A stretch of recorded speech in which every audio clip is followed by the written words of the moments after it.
میں وہ لڑکی ہوں جس کی ماں کا قتل صرف ایک وہم میں کر دیا گیا تھا۔ اس وقت میں 2 سال کی تھی اور ہم لوگ 7 بہن بھائی تھے اور ہمارا باپ ذمہ داری سے جان چھڑا کر بھاگ گیا تھا۔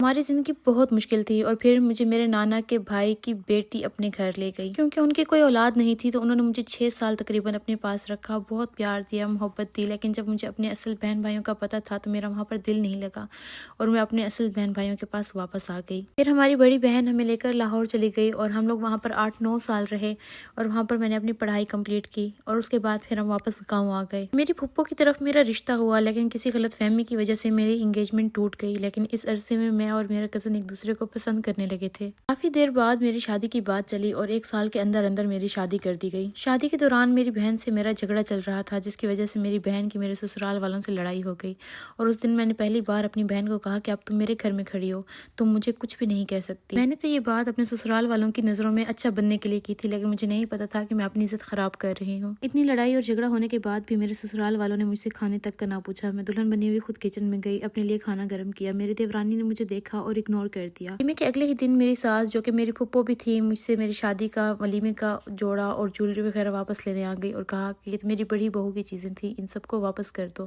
اور میں نے بھی چپ چاپ وہ ساری چیزیں اٹھا کر واپس کر دیں۔ پھر آہستہ آہستہ مجھے پتا چلا کہ میری بری میں جتنے بھی کپڑے رکھے گئے تھے وہ سارے یوز تھے اور پہنے ہوئے تھے۔ شادی کے 2-3 دن بعد ہی میں نے اپنی ساس سے کہا کہ مجھے اچھا نہیں لگتا کہ آپ لوگ مجھے اس طرح سے بیڈ پر ناشتہ سرو کریں اور کھانا دیں۔ میں نے ان سے کہا کہ جیسے ہی میرے ہاتھوں سے مہندی اترے گی تو میں اپنے گھر کے کام کرنا سٹارٹ کر دوں گی، جس پر میری ساس کہنے لگی کہ مہندی تمہیں کون سا کام کرنے سے روک رہی ہے۔